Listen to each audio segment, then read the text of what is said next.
नमस्कार बंधुगण मु विष्णु महांती आपण देखुछन विष्णु सेवा फाउंडेशन लो यूट्यूब चैनल दीपावली रो विशेष संदेश। दीपावली केवल एक पर्व नुह, यह अंधकार रु आलोक तरफ को जीवा पाई आशा और आत्मविश्वास रो प्रतीक। जेतेबेले गोटे दीप जले से केवल घर नुहे मन को मध्य आनंदित करे और आलोकित करे।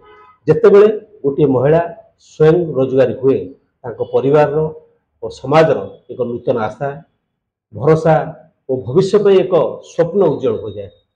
विष्णु सेवा फाउंडेशन रो यही प्रयास रे निरंतर कार्य चाली अछि। सेल्फ हेल्प ग्रुप और महिला सशक्तिकरण माध्यम रे ग्रामीण जीवन को आलोकित करुछि।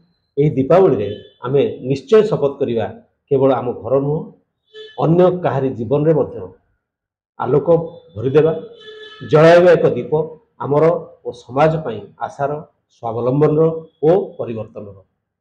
विष्णु सेवा फाउंडेशन तरफ पक्षर समस्त को हार्दिक शुभेच्छा। शुभ दीपावली।